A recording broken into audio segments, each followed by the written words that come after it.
구속의 역사를 시간 순서대로 살펴보고 있습니다. 오늘은 열왕기하 8장의 말씀입니다. 지난주에 열왕기하 7장 말씀을 통해서 이스라엘이 큰 위기에 처했을 때 하나님의 전적인 구원의 은혜와 능력으로 이스라엘이 구원을 얻는 장면을 보았습니다. 이제 구원 이후에 이스라엘이 어떻게 되는지 기대가 되지 않습니까? 구원 이후에 이스라엘이 어떻게 되는가? 오늘 본문을 읽었는데 크게 세 부분으로 나누어 볼 수 있습니다. 1절부터 6절까지가 수넴 여인이 등장을 하고요. 7절부터 15절까지가 이제 그 벤하닷의 신하였던 하사엘이 이제 왕이 되는 장면이 나옵니다. 그리고 16절부터 29절까지는 그 유다 왕, 남유다의 왕의 행적에 대해서 간략하게 기록을 하고 있습니다. 이 세 가지 사건은 그렇게 크게 연관성이 없는 것처럼 보입니다. 그런데 이스라엘에게 큰 구원이 임한 이후에 남유다와 북이스라엘이 어떤 길을 가게 되는지에 대해서 우리에게 중요한 시사점을 알려주는 말씀입니다. 먼저 이 8장 1절부터 6절까지 말씀을 보면요. 이때 그 수렘 여인이 다시 등장을 하죠. 수렘 여인이 어떤 여인이냐면 엘리사가 이전에 아들을 다시 살려주었던 여인입니다. 근데 엘리사가 그 여인에게 뭐라고 이야기를 하냐면 이제 큰 기근이 들 테니까 잠깐 이 어기를 떠나서 거주할 곳으로 가라. 하나님께서 이곳에 7년 동안 큰 기근이 있을 거다라고 말합니다. 그 여인은 그 말을 듣자마자 하나님의 사람의 말대로 행하여 그의 가족과 함께 블레셋 땅으로 가서 7년을 기거하고 다시 자기의 땅으로 돌아오게 됩니다. 여기서 전문맥과 앞에 7장과 연결되어지는 것이 무엇이냐면 하나님의 말씀대로 7장도 하나님의 말씀대로 되는 거죠. 그래서 그 이스라엘의 왕의 신하가 장관이 하나님의 말씀대로 심판을 받아 죽습니다. 이스라엘이 하나님의 말씀대로 큰 기근 가운데 있었는데 굶주림 가운데 있었는데 하나님의 말씀대로 곧 그 다음날 보리와 밀가루의 값이 정상으로 돌아오게 되죠. 하나님께서 아람 군대에게 큰 승리를 거두게 하셔서 사실은 하나님께서 큰 소리로 그 아람 군대를 전멸하시고 다 도망가게 하시고 그 모든 전리품들을 놓아두고 남겨두게 하심으로써 이스라엘이 다시 회복되어지는 그 구원을 얻는 그 놀라운 일을 경험하죠. 이것이 하나님의 말씀대로 된 것입니다. 1절부터 6절까지는 이 하나님의 말씀대로 수렘 여인이 순종하는 모습이 등장합니다. 그리고 또 여기서 하나 볼 수 있는 게 하나님의 백성에게 어떤 어려움도 일어나지 않는다 이렇게 말할 수가 없어요. 하나님의 백성도 하나님의 사람들도 큰 어려움을 겪을 수 있습니다. 큰 기근, 7년간의 기근이면 얼마나 힘듭니까? 근데 이 기근을 주시지만 그러한 기근이 있지만 하나님은 피할 길을 열어주십니다. 하나님의 백성이 그 말씀대로 순종하며 그 말씀을 따라 살아갈 때 하나님께서 열어주시는 그 피할 길을 열어주시죠. 우리의 인생도 예수를 잘 믿으면 어떤 어려움도 없다 이렇게 말할 수 없습니다. 예수를 잘 믿는 사람들도 이 땅을 살아가면서 온갖 어려운 고난과 역경을 겪을 수 있습니다. 그러나 하나님께서는 이길 만한 견딜 만한 시험을 주시고 또 피할 길을 열어주십니다. 우리 인생 가운데 가장 큰 절망과 두려움이 무엇이냐면 죽음이죠. 죽음. 이 죽음 또한 하나님께서 피할 길을 열어주셨습니다. 여러분 죽음이 두려운 이유가 무엇입니까? 죽음이 왜 두렵죠? 우리는 죽음을 두려워합니다. 죽음은 두려워요. 왜냐하면 죽음은 관계의 단절, 존재에 하나님이 없다라고 생각하는 사람들은 자기 존재가 소멸된다고 생각을 하고 또 그동안에 맺었던 모든 관계가 깨어진다고 생각을 하죠. 그래서 사랑하던 사람들과의 작별과 이별, 살아있는 사람들 또한 그 죽음을 통해서 맞이할 이별과 작별을 고통스러워합니다. 사실 이 죽음의 이걸 통해서 알 수 있는 것이 무엇이냐면 죽음이 우리에게 가져다주는 큰 슬픔 가운데 무엇이냐면 관계의 단절이라는 것을 더 이상 보고 싶어도 볼 수 없고 이야기하고 싶어도 이야기할 수 없는 게 죽음이 우리의 관계를 갈라놓는 거죠. 근데 그걸 통해서 알 수 있는 것이 무엇이냐면 죽음이라는 것은 하나님과 우리의 관계를 끊어버리는 것이고 그것이 영원한 죽음이구나라는 것들을 알죠. 그러나 이 죽음조차도 하나님께서 피할 길을 열어주셨습니다. 이제 우리는 이 죽음이라는 것이 하나님과의 관계의 단절이라는 것 혹은 우리와의 관계의 단절이 아니라는 것을 알고 있습니다. 우리가 죽는다고 해서 하나님과의 관계가 끊어지거나 우리의 관계가 더 이상 없는 그런 것이 아니죠. 우리는 죽음 이유를 보고 부활의 소망을 갖습니다. 이 모든 것들이 하나님께서 우리에게 주신 거죠. 우리가 말씀을 믿고 말씀을 신뢰하며 살아간다면 어떠한 역경과 고난이 온다 할지라도 하나님께서 이 과정 가운데 선하게 합력하여 선을 이루게 하시고 이끌어 가실 것이라는 믿음을 가지고 살아갈 수가 있습니다. 이것이 바로 하나님께서 우리에게 길을 열어주시는 모습이죠. 그런데 그때 왕이 뭐라고 했냐면 이제 그 7년 동안 갔다가 여인이 돌아옵니다. 돌아와서 왔더니 7년을 지났더니 집이랑 전토가 다른 누구의 소유가 되어져 있습니다. 누군가가 살고 있거나 아니면 국가가 그 땅을 다시 이제 취한 거죠. 이 당시만 해도 이스라엘은 개인의 소유가 아니었습니다. 이 모든 것의 땅의 소유는 누구에게 있냐면 하나님께 있고 하나님께서 이제 그 땅을 이제 나누어 주시는 거죠. 그리고 희년이 되면 다시 회복이 되어지고 이렇게 하는 과정들이 있습니다. 그런데 그 기간 자기의 소유에 자기에게 주어진 그 땅이 누군가에게 넘어갔으니 이제 돌아와서 그것을 찾고자 하여 왕에게 갑니다. 이거는 누구에게 넘어간 게 아니라 자기 걸 자기가 찾는 거죠. 하나님께서 자기에게 주시는 것을. 그래서 호소하려고 합니다. 근데 그때 왕이 뭐라고 했냐면 왕이 하나님의 사람의 사원 게하시와 서로 말하고 있습니다. 게하시와 이야기하고 있습니다. 근데 게하시에게 무슨 얘기를 하고 있냐면 왕이 이렇게 얘기합니다. 너는 엘리사가 행한 모든 큰 일을 내게 설명하라. 왕이 듣고 싶은 건 뭐냐면 하나님께서 엘리사를 통해서 행하셨던 모든 일들이 궁금한 거예요. 그 듣고 싶은 거예요. 하나님이 행하신 일, 하나님이 하나님의 사람을 통해서 행하셨던 그 일을 듣기를 원합니다. 그리고 그 게하시가 무엇을 이야기하냐면 하나님께서 수넴 여인의 아들을 살리셨던 그 놀라운 기적을 왕에게 들려줍니다. 그 이야기를 하고 있을 때 마침 그 여인이 나타나는 거예요. 왕 앞에. 그래서 5절 보니까요. 게하시가 곧 엘리사가 죽은 자를 다시 살린 일을 왕에게 이야기할 때 그 다시 살린 아이의 어머니가 자기 집과 전토를 위하여 왕에게 호소하는지라.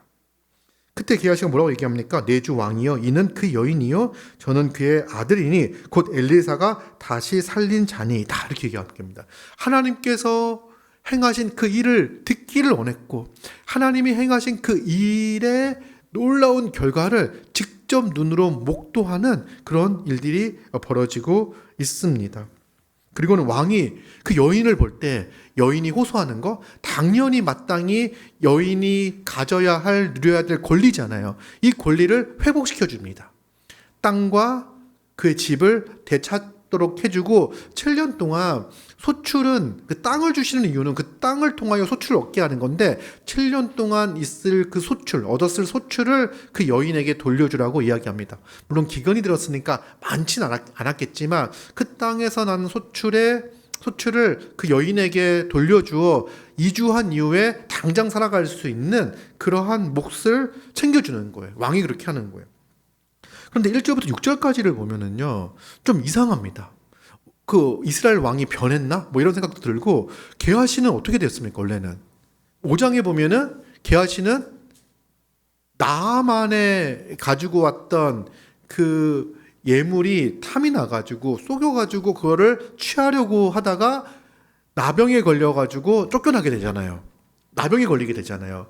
근데 이 8장에 보면은요, 나아만과 게하시와 그 왕의 대화가 나오는 걸 보면은요, 좀 어색합니다. 그리고 왕도 이렇게 관심을 가지고 있죠. 엘리사의 일들에 대해서. 이거는 1절부터 6절까지는 이전에 있었던 일들을 다시 회상하고 있는 장면이에요.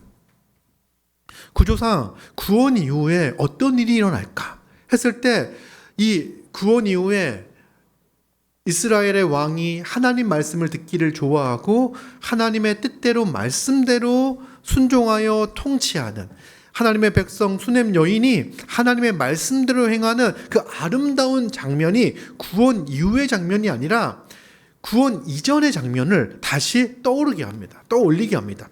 그 이유가 무엇이냐면 7절부터 15절까지 있는 내용 때문에 그렇습니다. 7절부터 15절까지의 어떤 내용이냐면 이 내용이 이제 아람 왕이 병이 듭니다. 그러니까 아람 왕이 또 누굽니까? 이스라엘을 포위해가지고 이스라엘을 막 죽게 하고 엘리사를 또 잡아가지고 죽이려고 했던 왕 아닙니까? 근데 그가 죽게 되었습니다. 병이 들어 죽게 되었습니다. 그때 누가 생각이 나냐면 하나님의 사람 엘리사가 생각이 나요. 근데 마침 엘리사가 그 지방으로 그 지역으로 들어갔습니다. 소문이 들립니다. 엘리사가 다메섹으로 왔대. 그러니까 병상에 누워 있는 그 베나닷이 어떻게 하냐면 자기의 신하 베나닷이 하사엘을 통해 가지고 그 엘리사를 만나게 합니다. 그래서 하사엘은 예물을 가지고 엘리사를 만나러 가는 거예요. 하사엘은 예물을 얼만큼 챙기냐면 낙타 40마리 분량의 다메섹에서 좋은 모든 물품들을 다 싣습니다. 최고의 기념품. 이렇게 우리는 요즘식으로 이야기하면 핸드폰에 반도체 막 이런 것들, 이게 우리나라에서 나는 최고 좋은 물건들을 다 실어가지고 거기 가져가는 엘리사에 가져가는 거예요. 근데 뭐가 궁금하냐면 내가 병에서 나을지가 궁금한 거예요. 사실은 그것보다도 낫기를 원하는 거죠. 나 죽는다면 내게 은혜를 베풀어 주셔서 내가 이 병에서 낫기를 원합니다. 그 소원을 가지고 어마어마한 분량의 예물을 챙겨가지고 보내는 거예요. 하사엘이 딱 만나서 묻습니다. 어떻게 됩니까? 그랬더니 엘리사가 뭐라고 얘기하냐면 10절에 보니까요. 그에게 말하기를 왕이 반드시 나으리라 이렇게 얘기합니다. 왕이 반드시 낫는데요. 병이 들어 죽게 돼요. 아주 심각한 병에 들었는데 왕은 그 병에서 나음을 입을 거야 이렇게 얘기를 해요. 그러나 여호와께서 그가 반드시 죽으리라고 내게 알게 하셨다라고 이야기합니다. 그는 병에서 낫지만 그 병 때문에 죽는 것이 아니라 다른 이유로 죽을 것이다. 그의 미래는요, 그 왕의 미래는요, 죽음이라고 예언을 하는 거예요. 말씀을 하는 거예요. 그러면서 11절에 하나님의 사람이 그 하사엘을 쳐다봅니다. 부끄러워하기까지 그의 얼굴을 쏘아보았다. 이거는 이제 빤히 쳐다보았다 이런 의미입니다. 빤히 흔들리지 않고 그 하사엘의 얼굴을 계속 쳐다보고 있는 거예요. 웃을 수도 없고 왕이 죽는다고 하니까 웃을 수도 없고 그냥 너무 부끄러운 거 민망할 정도로 쳐다봅니다. 근데 딱 쳐다보고 있다가 한참을 쳐다보고 있다가 엘리사가 웁니다. 그 얼굴을 보고 우는 거예요. 12절 하사엘이 이르되 내 주여 어찌하여 우시나이까? 대답하되 내가 이스라엘 자손에게 행할 모든 악을 내가 알미라. 내가 그들의 성에 불을 지르며 장정을 칼로 죽이며 어린아이를 맺히며 아이벤 부녀를 가르리라. 너로 인하여 이스라엘이 큰 환난을 겪게 될 거야. 네가 이스라엘을 쑥대밭으로 만들고 이스라엘의 그 어린아이까지 죽이겠다고. 죽이는 그 참상이 벌어질 거야라고 이야기하는 거야. 우는 이유가 뭡니까? 하사엘을 통하여 이스라엘이 큰 재앙과 하나님으로부터 오는 그 심판을 받게 될 그 장면을 하사엘의 얼굴을 통해서 보면서 이제 우는 거죠. 엘리사가 우는 이유는요, 이스라엘에게 임박한 큰 심판, 재앙, 이것을 보면서 우는 거예요. 여러분, 그러면요, 이 두 가지 장면이 나오는 거예요. 하나는요, 이스라엘의 좋았던 시절입니다. 1절부터 6절까지가. 그죠? 왕은요, 하나님의 행하신 그 일을 듣기를 즐거워합니다. 그죠? 그리고 왕은요, 그 공평하게, 공명정대하게 한 여인의 억울함을 풀어줍니다. 또 이스라엘 백성은 하나님의 말씀대로 움직이는 그런 장면이 나오는 거죠. 이게 좋았던 모습이에요. 그러나 이스라엘은요, 결국은 큰 환난을 겪고 이방을 통하여 하나님이 심판하시는 그 심판 앞에 서게 되는 겁니다. 이 두 장면이 딱 이렇게 오버랩이 되니까요, 그 슬픔은 더 크게 나타나는 거죠. 요람은 어떤 왕입니까? 북이스라엘의 요호람은요, 또 요람이라고도 하는데 그 남유다 왕이랑 이름이 똑같아가지고 요람이라고도 하는데, 이 요람은 어떤 왕이었냐면 아합의 아들이었습니다. 아합의 아들인데 아합과는 달랐습니다. 어떻게 달랐습니까? 그 요람은 바알의 주상을 깨뜨렸습니다. 그리고 개혁을 일으켰어요. 그리고 이 요람은요, 보면은 하나님의 말씀을 듣고 순종하려고 하고 회개의 모양이 있었습니다. 그런데 그는 끝끝내 누구의 길을 거냐면 온전히 돌이켜 하나님의 말씀에 순종치 못하고 그 여로보암의 길을 걸어가는 거예요. 그 선조가 걸었던 송아지 우상을 숭배하며 하나님의 방식으로 하나님을 예배하며 섬기지 않고 여러 가지 정치적, 종교적 편의상 자기의 유익과 이익을 지키는 방식으로 살아가기를 포기하지 않습니다. 이것이 그 요로람이 보였던 모습이죠. 그는 아합과 비교했을 때 괜찮은 사람이었습니다. 좀 더 나은 사람이었습니다. 하지만 거기서 멈추는 거죠. 적당히 이 정도면 됐지. 이 정도면 충분하지 않아? 나는 이 정도 했기에 하나님께 복 받기에 하나님의 은혜를 받기에 충분해. 내가 이 정도까지 했는데 어떻게 하나님이 나에게 이렇게 하실 수 있어?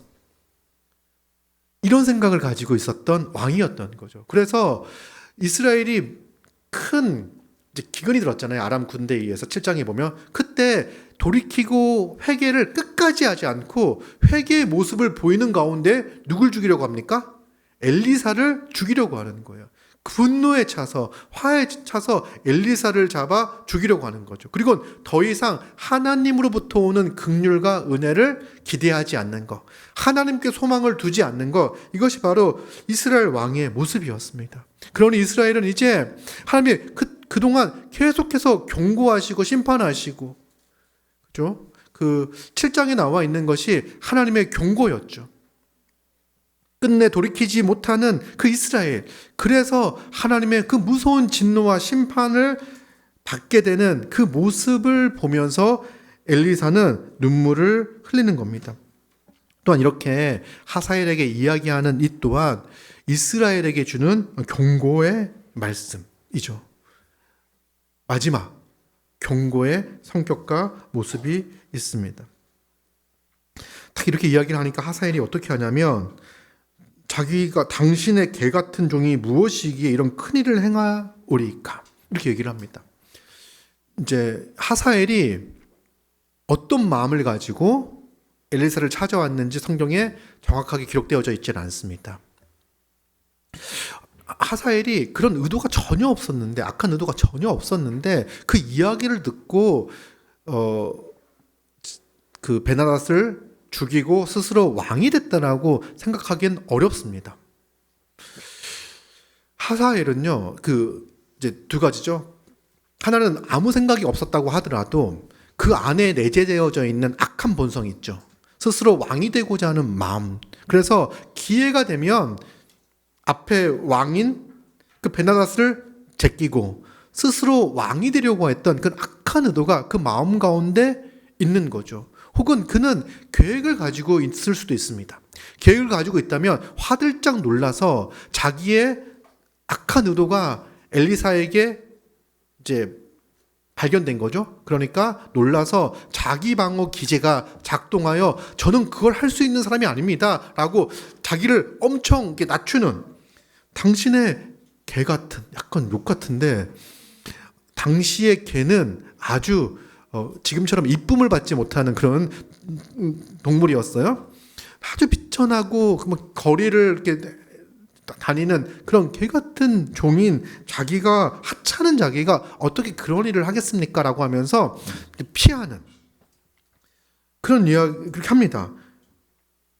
그때 엘리사가 여호와께서 네가 아람 왕이 될 것을 내게 알게 하셨다라고 이야기합니다. 알게 하셨다. 그 이미 그에게 그 의도가 있었다고 보여지는 거죠.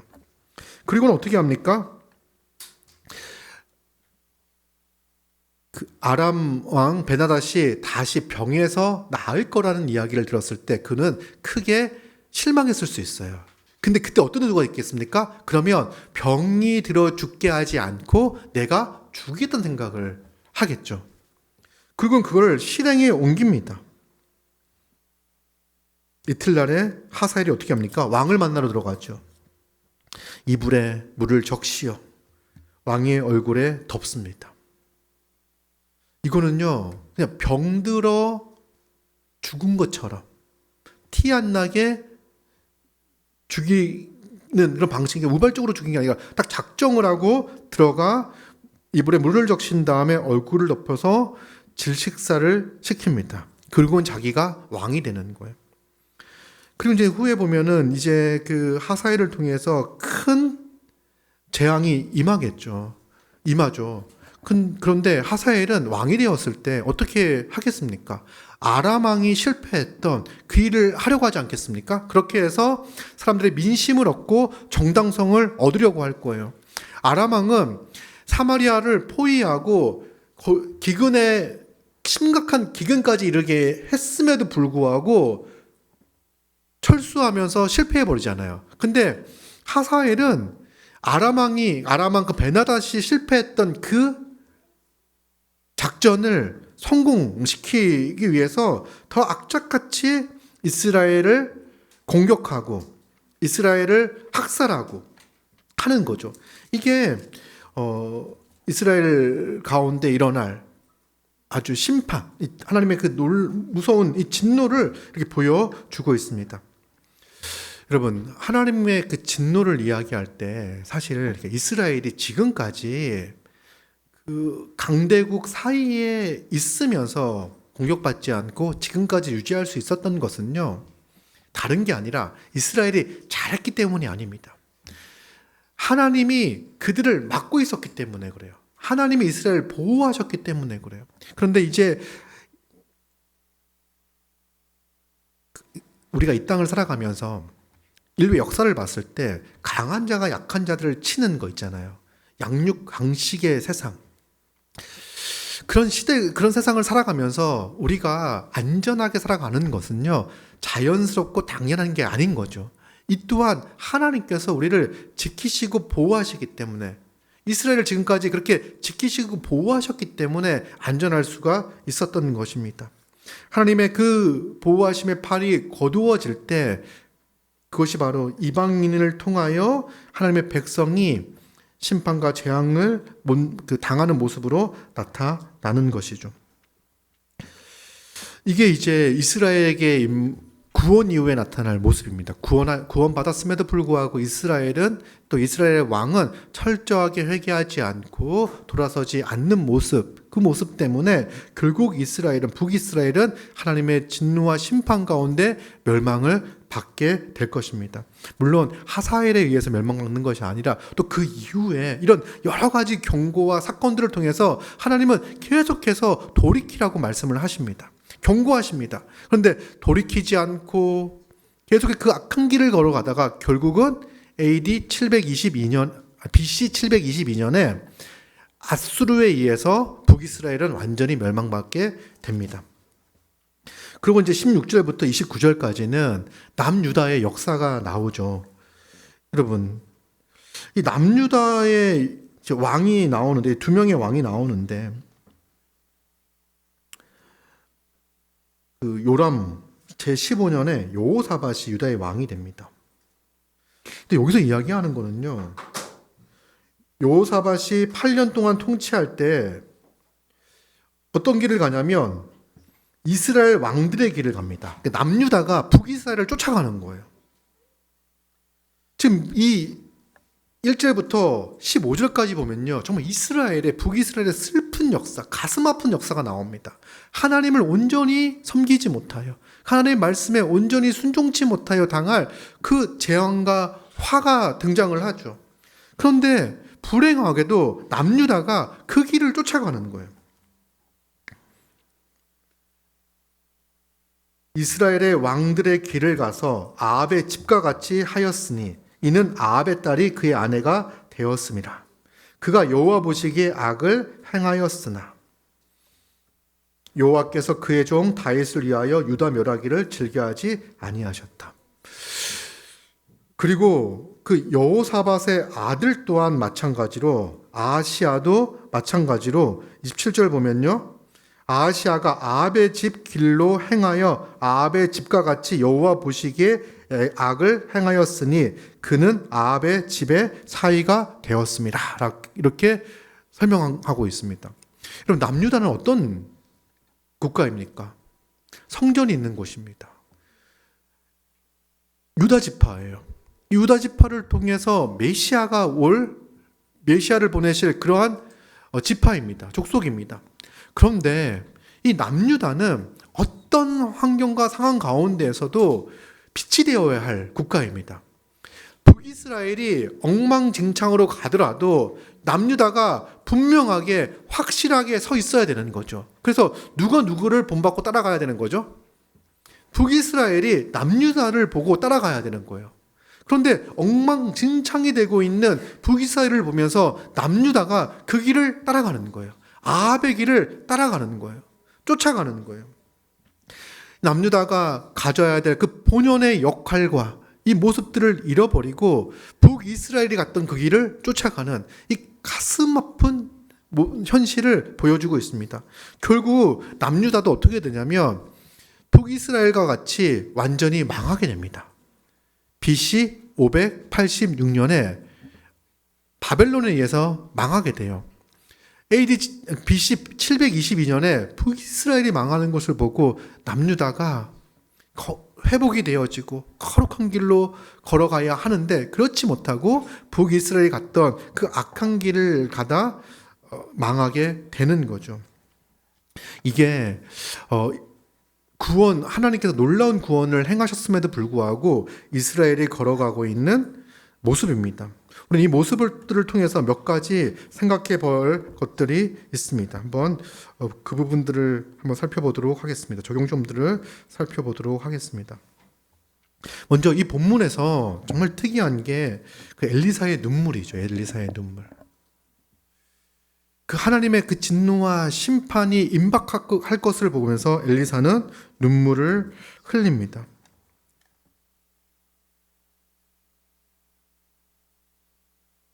그런데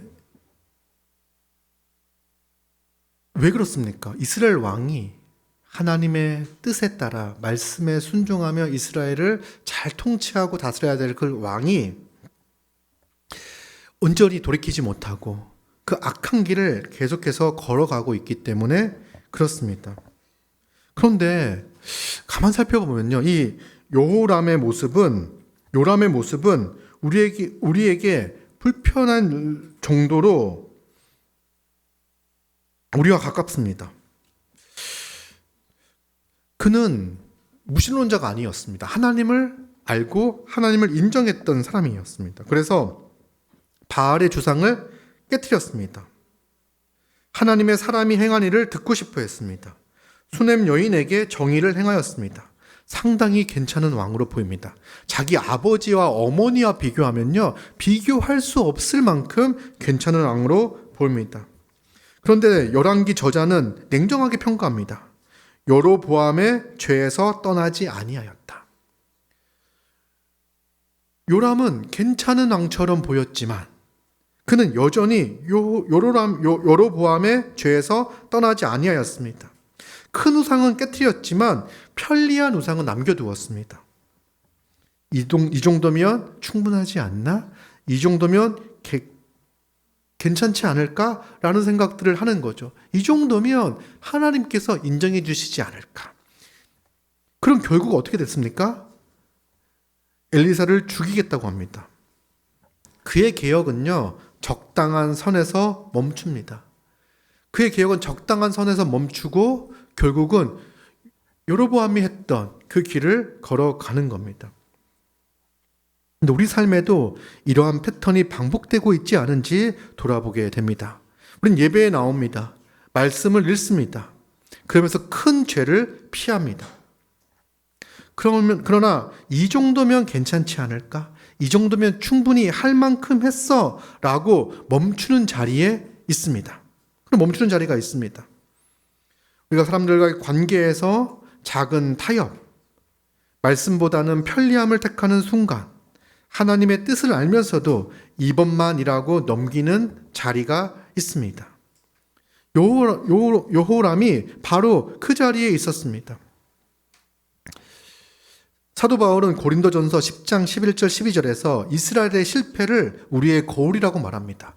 이스라엘의 실패를 보면서 우리의 모습을 보게 되는 거죠.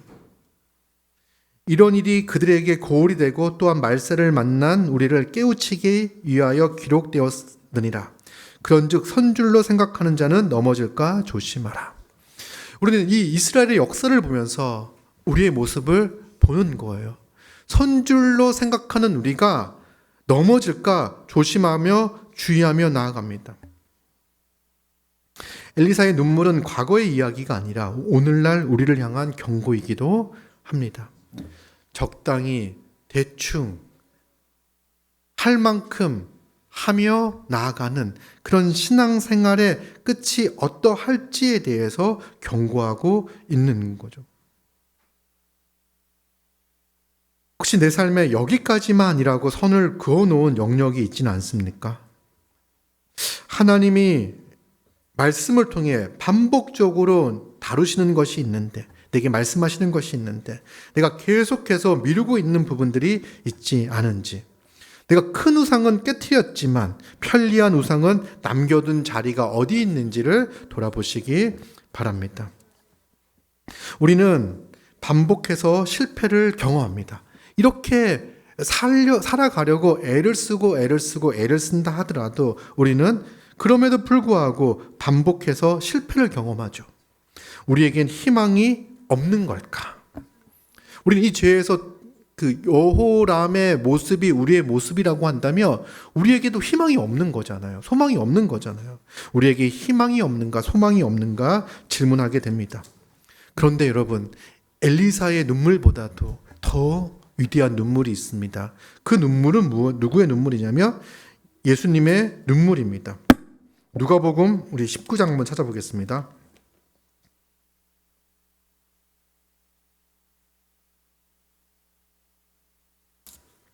네, 누가복음 19장 41절부터 44절까지 우리 함께 한 목소리로 읽도록 하겠습니다. 시작. 가까이 오사 성을 보시고 우시며 이르시되 너도 오늘 평화의 가나니를 알았더라면 좋을 뻔하였거니와 지금 내 눈에 숨겨졌도다. 날이 이를지라 내 원수들이 토둔을 쌓고 너를 둘러 사면으로 가두고 또 너와 및 그 가운데 있는 내 자식들을 땅에서 메어치며 돌 하나도 돌 위에 남기지 아니하리니 이는 내가 보살핌 받는 날을 알지 못함을 인함이니라 하시니라. 이 장면은 예수님께서 예루살렘 성을 보면서 우시는 장면입니다. 엘리사의 이것과 오버랩이 되지 않습니까? 비슷한 표현들이 있는 거죠. 원수들을 통해 가지고 예루살렘 성이 크게 멸망할 것을 예언하고 있습니다. 이스라엘이 끝내 돌이키지 않고 있기에 하나님의 심판이 그 죄악의 도성 예루살렘에게 임할 것을, 하나님이 이방의 손을 들어 예루살렘을 심판하실 것을 예언하고 있습니다. 그 장면을 보면서 예수님께서 눈물을 흘리고 있습니다. 내 원수들이 너를 둘러가두고 너와 내 자녀들을 땅에 메어치며 돌 하나도 돌 위에 남기지 아니하리라. 이 파괴의 언어가, 심판의 언어가 겹치고 있습니다. 그 원인도 같습니다. 내가 보살핌 받을 때를 알지 못하였습니다. 하나님이 지키시고 보호하시고 인도하신 그 때를 알지 못했습니다.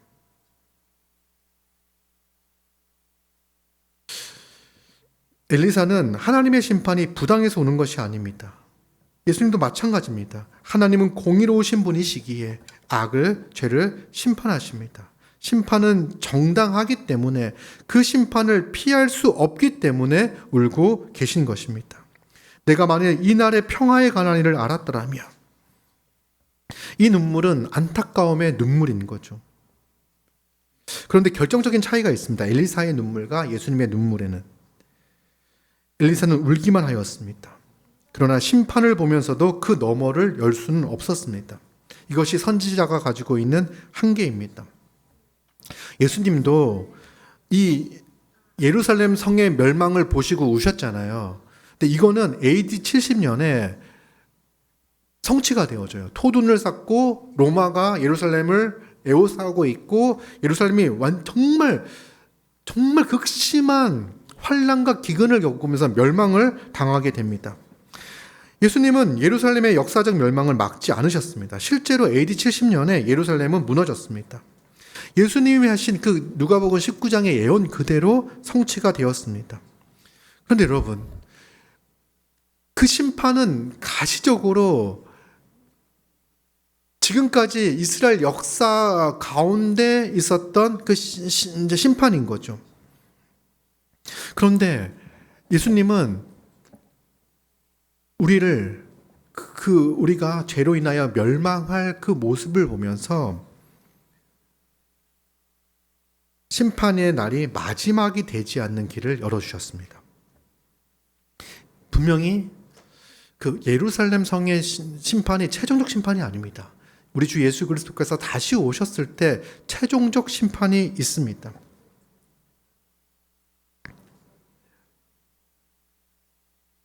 하나님의 진노가 쏟아 부어지고 죄인들은 그 진노를 피하지 못합니다. 이것이 하나님의 공의입니다.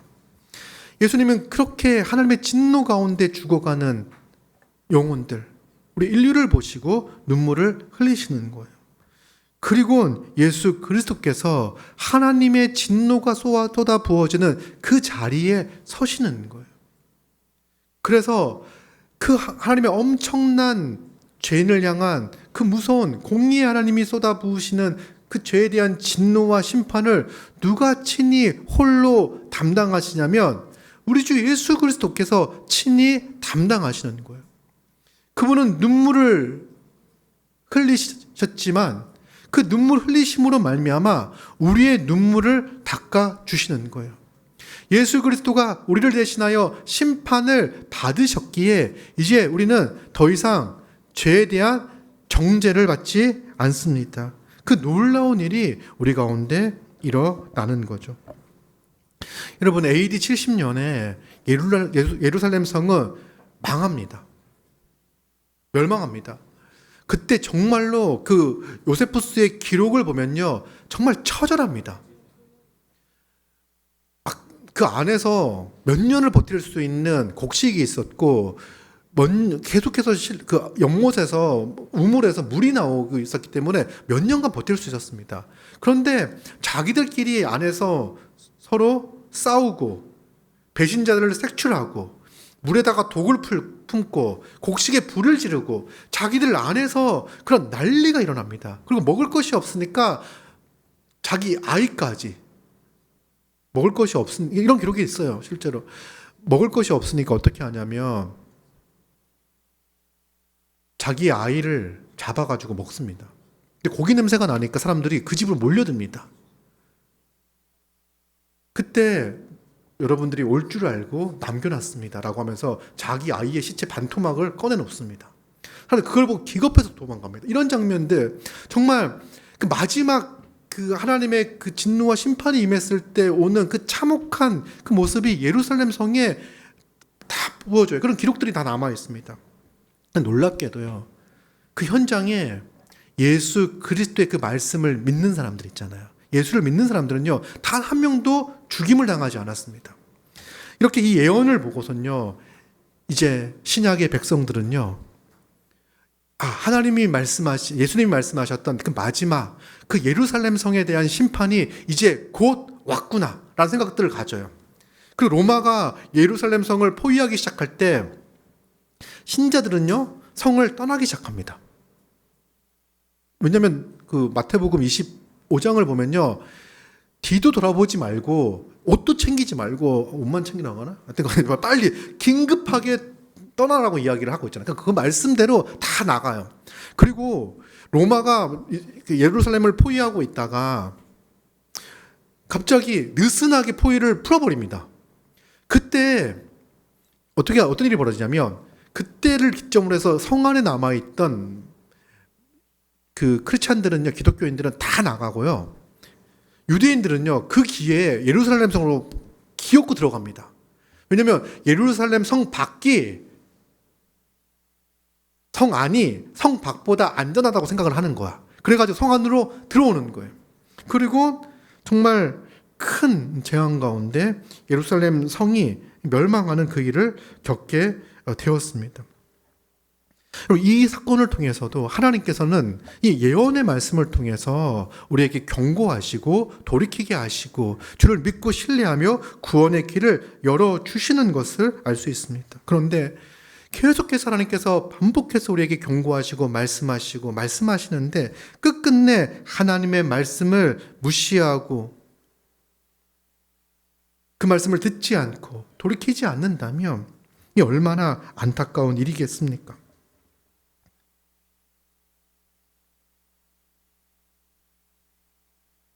예수 그리스도께서 눈물을 흘리셨을 뿐 아니라 우리를 대신하여 십자가에 달려 죽으셨습니다. 이제 우리는 어떻게 살 것인가? 예수를 믿는 우리는 어떻게 살 것인가? 이제 많은 분들이 예수님이 나를 위하여 대신 죽으셨고 결코 정죄함이 없으니 이제는 내 맘대로 살아도 되지 않을까라는 생각들을, 적당히 살아도 되지 않을까? 내가 원하는 대로 살면 되지 않을까라는 생각들을 갖습니다. 여러분, 이 생각 자체가요, 하나님이 없는 생각이에요. 스스로 왕이 되고 주인 되고자 하는 생각이에요. 인간이 얼마나 완악하냐면 십자가의 은혜를 보고선도요, 여전히 자기를 주인 삼고 자기의 뜻대로 자기의 욕망과 탐심을 충족시키는 그 방식대로 살고자 한다는 거예요. 여기서 우리는 온전히 돌이켜야 하는 거예요. 신자는, 성도는 어떤 삶을 살아갑니까? 우리 히브리서 10장 19절 찾아보겠습니다. 10장 19절. 히브리서 10장 19절. 10장 앞에가 어떤 내용이냐면 예수 그리스도께서 죄를 위하여 죽으셨다. 우리를 대신하여 죽으셨다는 내용이 10장 전반부의 내용입니다. 그리고 이제 19절, 그러므로 예수 그리스도가 우리를 대신하여 죽으셨기에 그러므로 이렇게 나오는 거죠. 19절부터 25절까지 한번 같이 읽도록 하겠습니다. 시작. 그러므로 형제들아, 우리가 예수의 피를 힘입어 성소에 들어갈 담력을 얻었나니 그들은 휘장 가운데로 열어놓으신 새로운 살 길이요 휘장은 곧 그의 육체니라. 또 하나님의 집 다스리는 큰 제사장이 계심에 우리가 마음의 뿌림을 받아 악한 양심으로부터 벗어나고 몸은 맑은 물로 씻음을 받았으니 참 마음과 온전한 믿음으로 하나님께 나아가자. 또 약속하신 이는 미쁘시니 우리가 믿는 도리의 소망을 움직이지 말며 굳게 잡고 서로 돌아보아 사랑과 선행을 서로 격려하며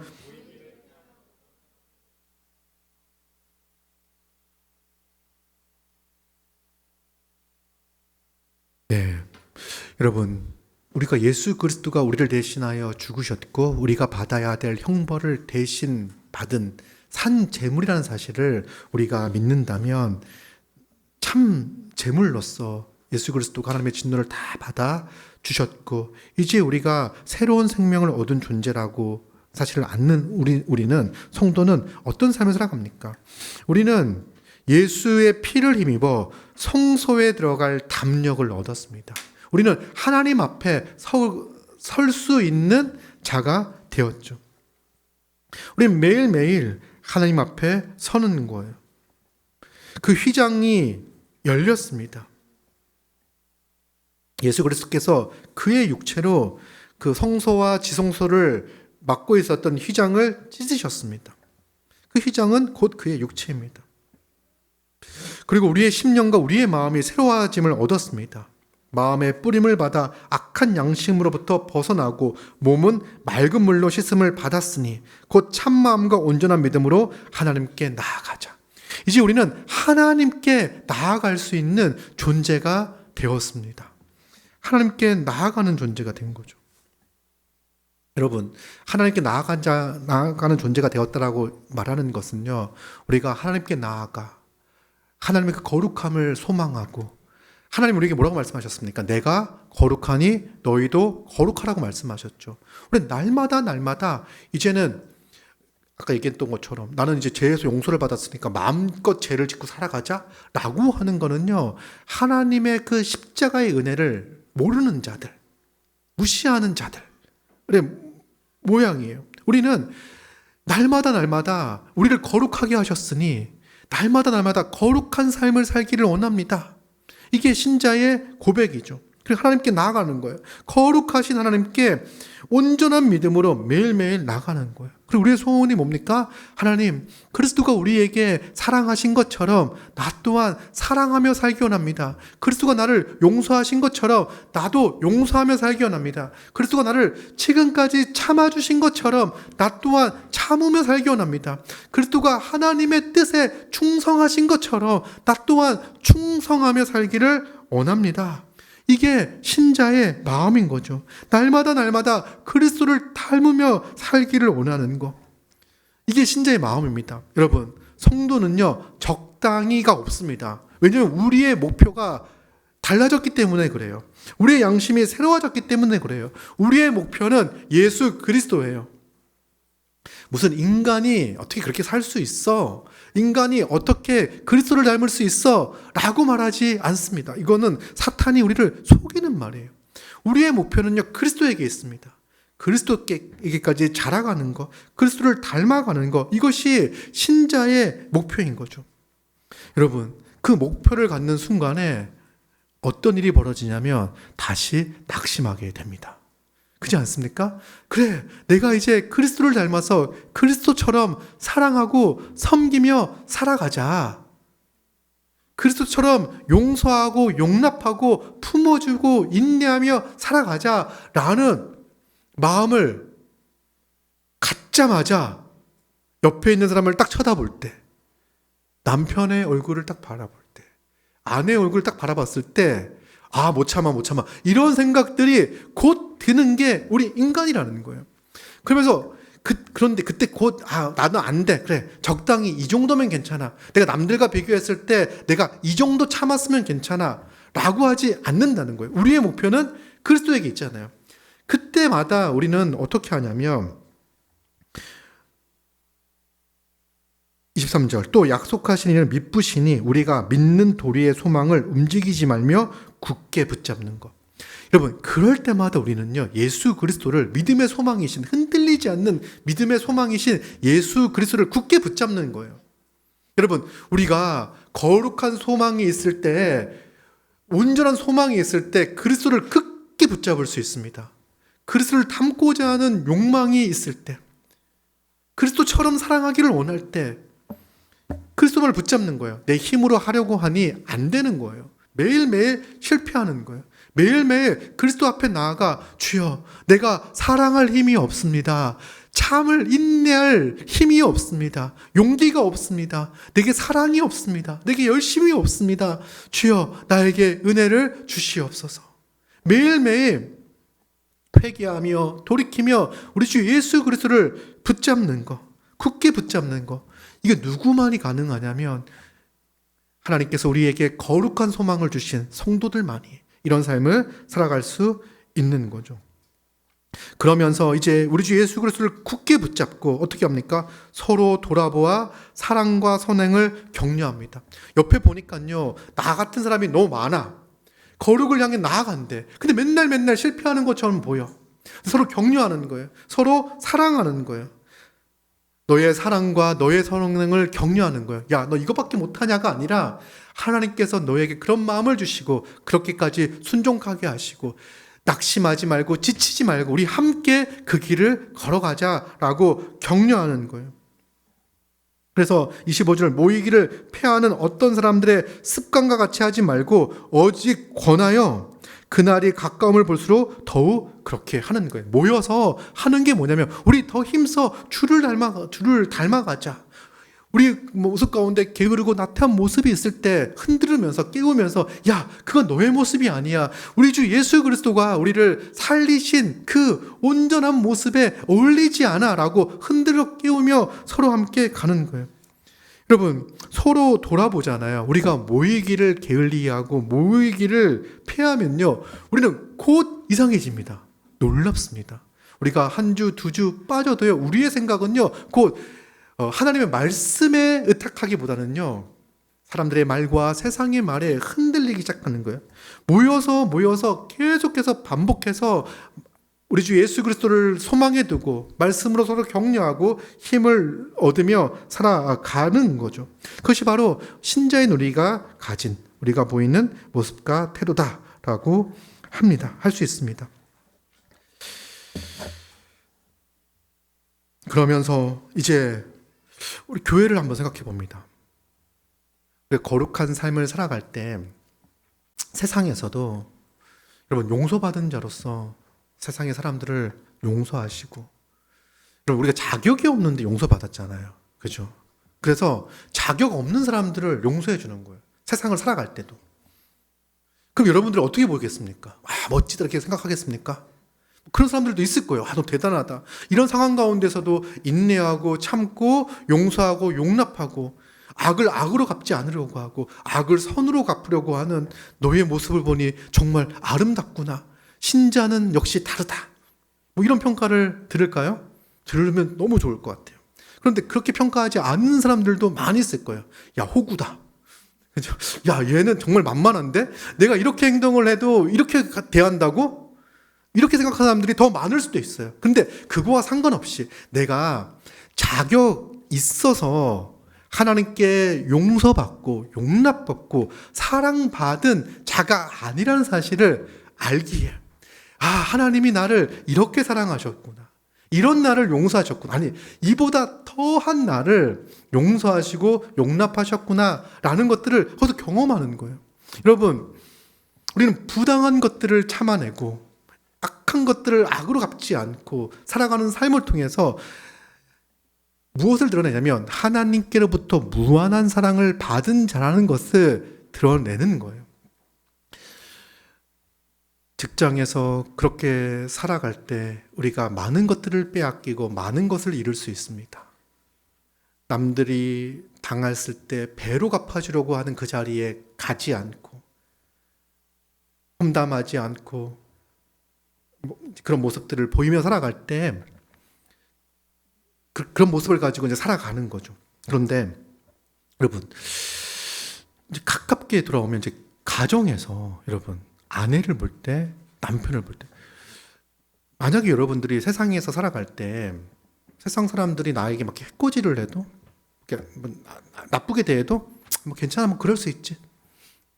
당신은 이렇게 죄인이고 나도 죄인이었고 내가 하나님께 용납받은 사람이니까 내가 그 정도는 참아주고 없던 것처럼 하고 넘어갈 수 있어요. 근데 여러분 세상에서는 그렇게 대하는데 집에 와서 남편과 아내를 대할 때 아들과 부모님을 대할 때 그런 마음이 없다면 이상하지 않나요? 그죠? 남편과 아내가 나에게 마음에 들지 않아. 그죠? 하나님이 우리가 마음에 들어서 사랑했다면요, 우리는 하나님께 사랑받을 수 없었을 거예요. 우리는 결단코 하나님의 마음에 들 수 없는 죄인이었습니다. 그런 우리를 하나님이 그냥 품어주셨어요. 사랑해주셨어요. 심지어 우리를 하나님의 자녀 삼아주셨어요. 하나님이 우리를 아들 삼아주시기 위하여 아들까지 희생시키셨어요. 이것이 바로 하나님의 사랑이에요. 그런 내가 사랑하겠다라고 결혼한, 사랑하겠다라고 부부의 연을 맺은 그 사람을 참아내지 못하고 작은 말에 뭐 이렇게 발을 하고, 뭐 세상에서는 이렇게 누가 나한테 뭐라고 해도 탁 하고 넘어가는데 집에만 오면 밖에서 받았던 거를 더해가지고 막 이렇게 쏟아내고 이러면 이상하잖아요. 그래서 가정에서도 우리가 하나님께로부터 용서받은 자, 그 가정이 우리가 이제 무장해제를 하고 들어가기 때문에 더 편한 곳이기 때문에 약할 수 있어요. 그래서 이상한 행동을 더 잘하는 곳이 가정이에요. 서로 이해해야 돼요. 그래서 또 이렇게 또 이야기를 하면 왜 너는 날 용납하지 못하냐 이러지 마시고 용납하지 못하는 그를 용납하라고 지금 말씀을 드리는 거예요.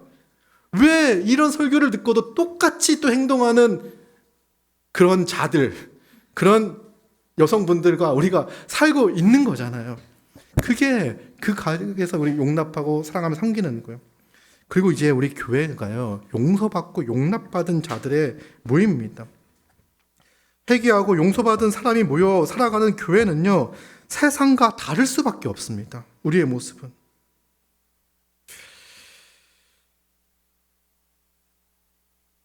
하나님의 사랑을 깊이 알아가며 하나님의 영광과 기쁨을 위해 살아가는 것이 바로 교회의 모습이겠죠. 그게 우리의 모습입니다.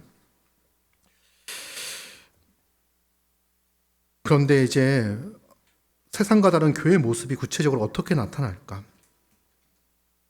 많은 교회들이 세상과 다르기를 이렇게 포기했다? 다르고 싶어 하지만 다르고 싶어 하죠. 세상과 다른 교회를 모든 교회들이 추구합니다. 그런데 많은 경우가 그걸 많이 힘겨워해요. 그 이유가 무엇이냐라고 이야기할 때 그 요호람이 보였던 그 길과 비슷하기 때문에 그렇습니다. 적당히 하는 거죠. 세상의 방식이 교회 안에 들어오는 것, 관계적인 타협과 문화적인 혼종과 편리한 것들에 동거하면서 교회가 교회 본연의 모습들을 잃어버리는 경우들이 많이 있습니다. 그러나 이제 우리가 그리스도로 말미암아 구원받은 성도, 신자임의 정체성을 명확하게 하고 우리 교회는 세상과 다르다. 세상의 가치관에 영향받는 공동체가 아니라 교회는 말씀이 통치하는 공동체다. 이 사실을 굳게 붙잡으시기 바랍니다. 우리가 다른 게 뭐가 있냐면 세상 사람들과 다른 게 무엇이냐면 함께 모여 예배하는 공동체라는 거예요. 함께 한 말씀을 듣는 공동체라는 거예요. 그 말씀을 사람의 지혜 있는 이야기로 듣지 않고 하나님의 말씀으로 듣고 그 말씀을 붙잡고 그 말씀 안에서 은혜를 누리며 살아가는 공동체라는 거예요. 이것이 세상과 다른 점입니다. 교회는 말씀을 듣기를 원합니다. 그리고 말씀을 듣고 삶의 결정에서 하나님의 말씀이 기준이 되어지고 또 서로의 삶 속에서 하나님이 행하신 일들을 증언하며 이 말씀을 통해서 회복이 일어나는 공동체, 이것이 바로 우리 교회가 누리고 있는 교회의 본연의 모습입니다. 이 정도면 됐다를 넘어서는 공동체가 교회입니다. 세상은 이 정도면 됐다라고 이야기를 합니다. 여러분, 우리가 혼자 서 있다면 멈추기가 쉬울 겁니다. 그래서 히브리서는 모이기를 힘쓰라고 말합니다. 서로가 서로에게 끝까지 가자, 함께 하자, 함께 말씀을 나누며 격려하는 공동체. 사랑으로 격려하며 사랑으로 서로를 끌어주는 교회, 이것이 바로 우리 교회의 모습입니다. 우리 교회는 은혜로 살아가는 공동체입니다. 여러분, 우리가 하나님의 심판을, 하나님의 진노를 피하길 원해서 서로 사랑하고 말씀에 순종하는 것이 아닙니다. 우리는 잘합니다. 우리의 힘으로 하나님의 말씀에 온전히 순종할 수 없는 자라는 사실을 알고 있습니다. 그럼에도 불구하고 우리는 서로 사랑하기를, 온전히 하나님을, 그리스도를 닮기를 원하는 사람들이에요. 우리는 우리의 능력으로, 우리의 힘으로 사랑할 수 없음을 잘 알아요. 무엇으로? 오직 하나님의 능력과 하나님의 은혜로 사랑할 수 있는 존재라는 것을 알죠. 그러니 우리는 날마다 쉬지 않고 기도합니다. 날마다 쉬지 않고 기도하며 우리의 죄악된 본성들, 정욕과 탐심을 매일매일 십자가에 못 박아요. 그리고 매일매일 하늘의 은혜와 하나님의 능력을 구하는 거예요. 매일매일 예수 그리스도를 통해서 우리에게 주어질 그 놀라운 은혜를 구하며 능력을 구하며 살아갑니다. 우리는 이제 은혜가 있기에, 성령이 우리와 함께 하시기에 말씀에 순종하며 그리스도를 닮아 살아갈 수 있는 공동체라는 것을 알아요. 여러분, 우리가 힘이 들 때 내 힘으로 하는 것 같은 그 순간 멈춰서서 우리에게 은혜를 주신, 우리를 놀라운 은혜로 구원하신 예수 그리스도를 바라보잖아요. 매일매일 바라보잖아요. 그게 우리가 신자가 살아가는 삶의 모습입니다. 여러분, 우리가 용서받은, 우리가 서로 용서하고 용납하며 품어주며 격려하며 그리스도의 그 은혜로 풍성해지며 서로를 돕고 섬기며 살아가는 교회, 그런 교회를 누린다면 얼마나 좋습니까? 여러분, 혹시 우리 마음 가운데, 생각 가운데 이 정도면 괜찮지 않을까? 우리 교회가 이 정도면 됐지 않았을까? 내가 알고 있는 어떤 교회랑 비교하면서 우리 교회는 이 정도면 훌륭해, 다른 교회보다 나아 라고 하면서 우리의 기준이 우리보다 못한 교회에 두고 있지는 않습니까? 그러면서 스스로 만족하고 있지는 않습니까? 여러분, 그럴 수 없습니다. 우리의 기준은 어디에 있습니까? 성령이 하나 되게 하신 그것, 우리 주 예수 그리스도를 닮아가는 것, 그것이 바로 우리 교회의 목표이자 이상이자, 우리 주 예수 그리스도께서 성령을 우리에게 보내주셔서 우리를 이끌어가고 계신 모습입니다. 주님이 우리를 그렇게 인도하고 계시는데, 주님 여기까지 하겠습니다, 이 정도면 충분합니다 라고 말한다는 건 대단히 불경스러운 것 같습니다. 우리 이제 믿음을 가지고 서로 정말 저 사람이 내가 괜찮아서가 아니라, 저 사람이라고 해서 우리 옆에 있는 지체들을 얘기하는 겁니다. 내가 괜찮은 사람이어서 나를 사랑하는 게 아니라, 내가 괜찮은 사람이어서 나를 인내해 주는 게 아니라, 내가 괜찮은 사람이어서 나에게 선을 베푸는 것이 아니라, 선행을 베푸는 것이 아니라, 그 사람이 우리 모두가 하나님께로부터 무한한 사랑을 받았음을 알기에, 내가 자격 없이 사랑받았고 자격 없이 용서받았고 자격 없이 용납받았음을 알기에 나를 사랑해 주는 사람이다, 나를 참아주는 사람이다, 나를 인내해주는 사람이다 라는 사실을 안다면, 정말 그런 사람들과 함께 산다면 얼마나 행복하고 복되겠습니까? 나의 행동 때문에, 말 때문에, 나의 태도 때문에 내가 이 공동체에 속하지 못하면 어떨까? 내가 이렇게 되는 건 아닐까라고 할 염려를 할 필요가 없습니다. 왜? 우리 모두가, 자격 없는 우리 모두가 그 사랑을 받았기에, 이제는 혹 하나님의 사랑을 잘 모르는 사람들이 우리 곁에 있다고 하더라도 온전히 그들을 사랑할 수 있을 때, 또 그것 또한 우리에겐 또 새로운 도전이자 기회가 되는 거예요. 좀 무례한 사람들, 좀 부족한 사람들, 연약한 사람들을 품어주면서, 사랑해주면서, 참아주면서, 주님께서 이보다 훨씬 더 크게 이처럼 나를 사랑하셨구나라는 것들을 배우고 경험할 수 있는 거죠. 이것이 바로 신자가 죄에서 돌이켜 적당히 할 수 있는 만큼 살아가는 삶의 방식이 아니라, 철저히 회개하여 그리스도의 은혜를 소망하며 성령의 인도하심을 쫓아 살아가는 삶의 방식들입니다. 여러분, 이 말씀을 들었을 때 우리에겐 놀라운 기대가 생깁니다. 우리 주님께서 우리를 얼만큼 온전케 만들어 가실까? 우리 공동체를, 우리 교회를 얼마나 성숙하게 해 나가실까? 이제 우리는 성령이 하나 되게 하신 것을 힘써 지키고, 모이기에 힘쓰며, 함께 기도하며 힘쓰고, 함께 사랑하기에, 서로 사랑하며 선을 행하기에 힘쓰기만 하면 돼요. 왜? 성령이 우리와 함께하고 계시니까. 실패하고 넘어질 때마다 기도하며 무릎 꿇고 회개하며 주의 도움을 구하며 살아갈 수 있는 것, 이것이 바로 신자에게 주어진 놀라운 은혜이자 특권입니다. 그 은혜 가운데 우리 남은 십자가 교회가 더 그리스도의 사랑